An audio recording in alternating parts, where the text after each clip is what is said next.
स्वागत है आपका मेरे चैनल पर। मार्केट की इंफॉर्मेशन पर लेकर आ गया आपके लिए शानदार वीडियो। और वीडियो के अंदर मैं बताने वाला हूं आपको, मार्केट ने राइज अप कर दिया। जैसा कि मैंने कहा था कि मार्केट के नीचे जाने के कोई चांसेस नहीं है और मार्केट ने वापस राइज अप किया, लेकिन फिर भी आपके पोर्टफोलियो के अंदर में कोई गेन नहीं हुआ होगा जितना गेन हुआ। भैया इसके हिसाब से तो मेरे पोर्टफोलियो में आज है ना 1 लाख का गेन हो जाना चाहिए था, लेकिन वो 1 लाख का गेन क्या 1,000 का गेन ही नहीं हुआ। समझ रहे हो? मतलब मार्केट मेरे पोर्टफोलियो का फ्लैट रहा तो आपका ही पोर्टफोलियो ज्यादा कुछ नहीं रहा होगा। 8-10 हजार रुपए प्लस आपका पोर्टफोलियो रहा होगा, जिस हिसाब से मार्केट ने गेन किया उस हिसाब से। ठीक है, अब ऐसा क्यों हुआ? क्योंकि निफ्टी के अंदर में ही जो है, निफ्टी 50 आप कह सकते हैं, उसके अंदर में ही जो है ये सारा का सारा क्या है, भूचाल आया, उसके अलावा कहीं नहीं आया।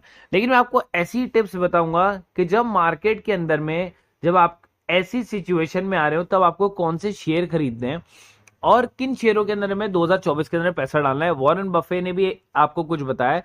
उसके अलावा कई और बहुत दिग्गज हैं मार्केट के अंदर में हमारे इंडिया के, उन्होंने भी कुछ बताया, उसके बारे में चर्चा करेंगे। तो बात करते हैं 40 रुपए से सस्ते शेयर की बारे में, जिसके अंदर में आपको कम से कम जो है 10% तक का जो है गिरावट आपको देखने को मिली। इसका नाम है मुक्का प्रोटीन। मुक्का प्रोटीन के अंदर में गिरावट क्यों आई?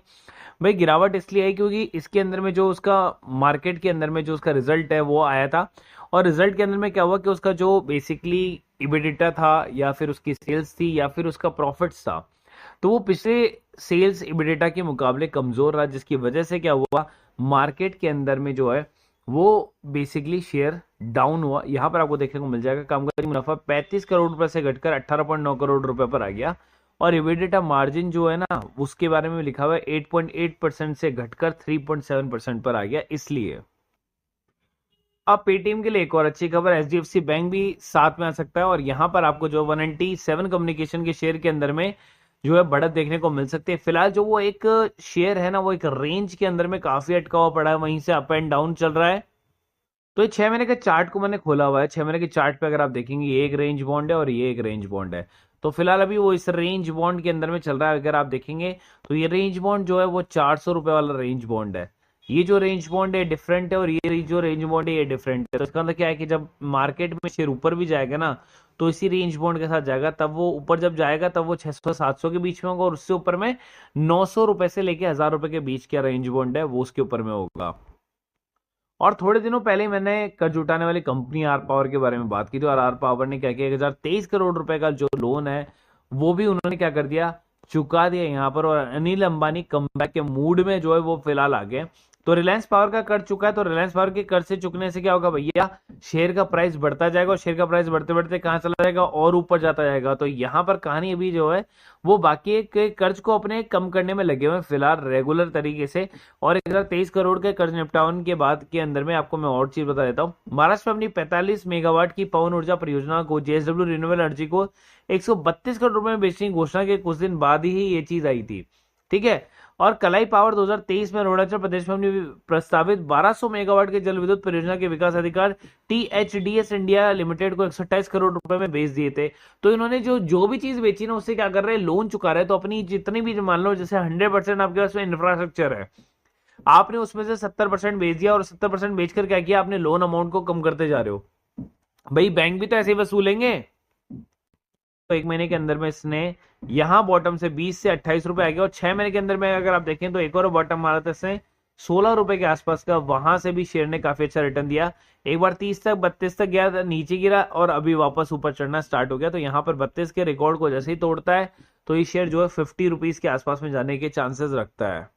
तो जिस खबर का आप वेट कर रहे थे वो खबर मैं लिया हूं। यहाँ पर दो जनों के बीच में बहुत बड़ा प्रोजेक्ट के लिए जो है एक एग्रीमेंट हुआ, 50 करोड़ का निवेश करेगी कौन, मुकेश अंबानी की कंपनी अडानी पावर की जो कंपनी है ना, उसने क्या किया है कि यहाँ पर अडानी पावर में रिलायंस इंडस्ट्री के साथ में 500 मेगावाट के लिए 20 साल के लिए long term power purchasing agreement किया, मतलब पीपीए उन्होंने किया, जिसको परचेसिंग पावर एग्रीमेंट आप कह सकते हो शॉर्ट, मतलब लेमैन लैंग्वेज के अंदर में।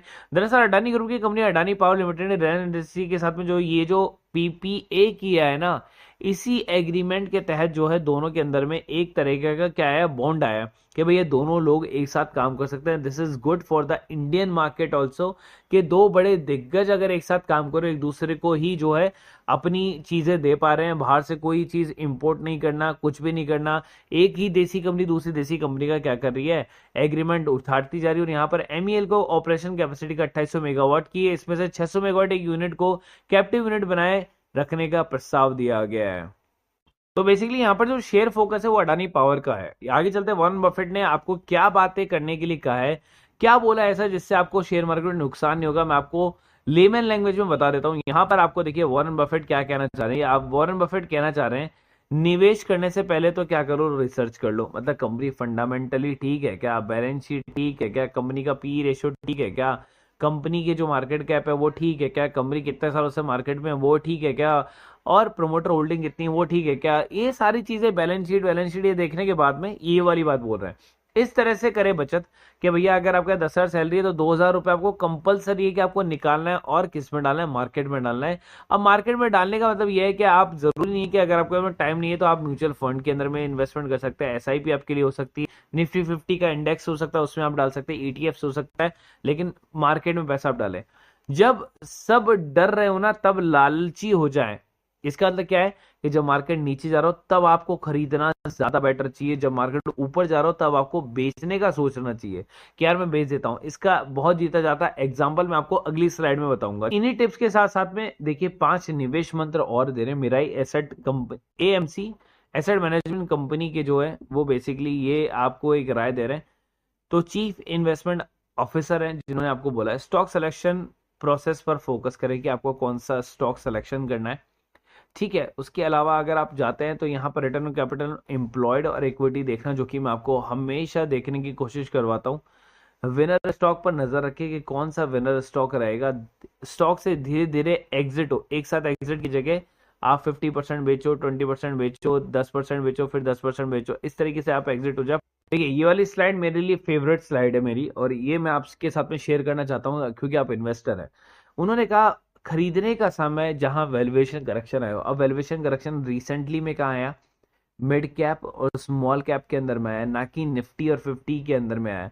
तो निफ्टी 100 और निफ्टी 50 के अंदर में तो ऑलरेडी पहले से डाउन था, इसलिए आज मार्केट 1000 पॉइंट चढ़ा, लेकिन आपको कोई फायदा नहीं हुआ। तो ये जो करेक्शन है ना, अब इन करेक्शन के अंदर पैसा लगाना सबसे बढ़िया है। तो देखिए आईआरएफसी को अगर आप देखेंगे तो वो करेक्शन करके नीचे से वापस ऊपर चढ़ना स्टार्ट किया। हुडको को देखेंगे नीचे से चढ़कर वापस ऊपर चढ़ना स्टार्ट किया, भैया 170 के लेवल पर आ गया था, आज 195 के आसपास में पहुंच गया वापस।